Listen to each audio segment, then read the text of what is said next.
Ketika saham Gotoh amblas ke 100 perak per lembar saham atau turun 73% dalam 6 bulan, Bosman menuliskan di IG sebuah kalimat, "Wah, pasti banyak yang untung ya, karena tidak ada satupun yang menuntut bursa IDX." Apa maksud kalimat tersebut? Ini sesungguhnya kalimat satir yang ditujukan ke buzzer rupiah yang selalu memelintir ruginya orang berinvestasi di Santara, yang diarahkan, yang diartikan oleh mereka bahwa Santara yang merugikan investor. Padahal itu masalah bisnis biasa, masalah antara penerbit atau emiten Santara secara bilateral, alias masalah internal antara investor dengan emiten UKM. Santara cuma platform. Karena buzzer tujuannya adalah mematikan citra Bosman secara karakter.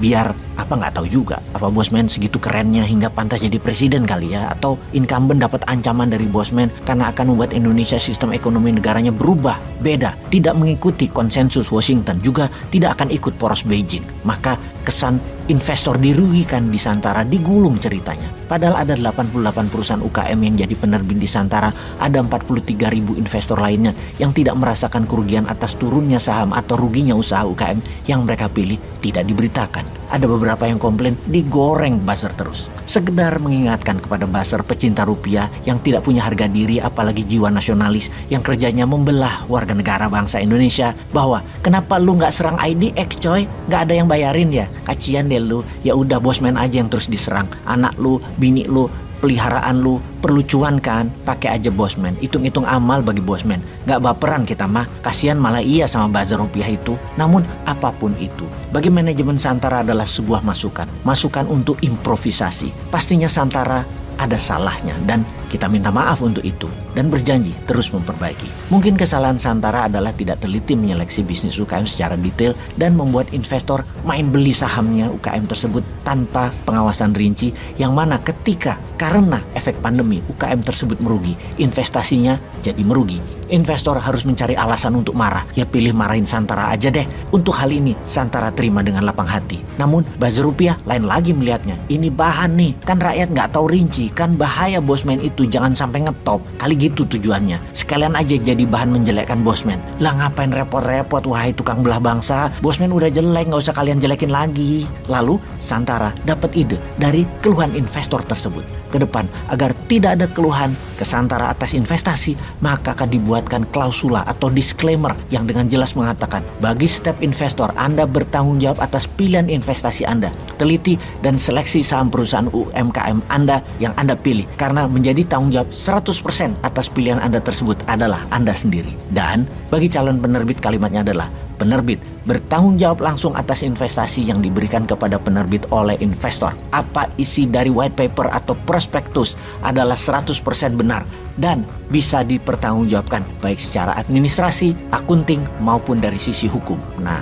dengan demikian, dengan adanya dua klausul tersebut, dua disclaimer tersebut, para pihak menjadi jelas bertanggung jawab dan resiko masing-masing menanggungnya. Mengingat saat ini di deposito di bank ada dana mengendap lebih dari 5.000 triliun rupiah. Mengingat ada 5 juta UKM kelas menengah di Indonesia yang mana 5% sampai 10%-nya siap ekspansi memerlukan dana. Menimbang bahwa deposito bank hanya sekitar 4%-an setahun. Menimbang beberapa pendapat bahwa bunga bank adalah riba. Menimbang bisnis dengan UKM secara urun dana adalah bagi hasil, tidak ada unsur bunga, dan menimbang keuntungan UKM bisa lebih besar dari bunga deposito walaupun ada sisi mungkin rugi, namun dengan mengenal bisnisnya, mengenal pemiliknya, mengenal pengelolanya, investasi tadi kecil peluangnya untuk merugi. Dan bagilah ke beberapa UKM urun dana Anda tadi. Katakan setiap usaha diletakkan 5 juta rupiah di 5 UKM. Lalu apalagi ide Santara? Membuat dua alternatif solusi pendanaan dengan cara menerbitkan lembar saham perusahaan atau equity ala bursa, atau menggunakan tokenisasi, tokenize ala kripto berbasis blockchain. Bagaimana itu maksudnya tokenize? Sebuah lembaga besar di Amerika yang menaungi bursa di Amerika adalah SEC atau US Security and Exchange Commission, semacam OJK-nya Amerika, yang pejabatnya yang paling revolusioner adalah Jay Clayton mengatakan masa depan bursa efek saham adalah security token. Bursa Amerika kalau menggunakan security token market, maka akan menutup banyak lembaga seperti bank kastodian, lembaga kastodian, perusahaan security saham, bahkan lembaga seperti KPMG, EY bisa nggak dipakai. semua didemokratisasi, di open ledger, di blockchain kan, disekuritisasi dengan kripto. Mengingat kalimat Jay Clayton yang diucapkan baru-baru ini, maka semua manajemen Santara mendadak menjadi semangat karena kita di Santara pada aslinya di tahun 2017 adalah memang ingin membuat security token ini, namun dilarang dan dianggap melanggar padahal belum ada aturannya. Dan di kemudian hari aturannya hadir, tapi mengcopy IDX, mengcopy bursa standar dunia, yang mana hal inilah yang membuat kejadian bermasalah antara investor dengan UKM. Lalu kemudian Santara yang disalahin. Padahal kalau di tokenize tidak akan ada masalah komplain, seperti halnya jutaan orang yang merugi di IDX, merugi di New York Stock Exchange, juga merugi di Ethereum, Doge atau Bitcoin. Tidak ada yang komplain. Jadi Santara akan memiliki jalur kedua. Kembali lagi setelah 5 tahun yang lalu kita mendistrap pasar modal urun dana, kembali kita akan lakukan yaitu menggunakan security token market. Agaknya Bosman ini penantang regulator ya. Memang nasib menjadi disruptor itu pasti menantang regulator. Kalau negara ingin pasar modalnya besar, negara ingin benar-benar menolong UKM, mohon dengan amat sangat diamkan Santara berkiprah tanpa dihalangi regulasi kuno old mine yang tidak mengikuti zaman.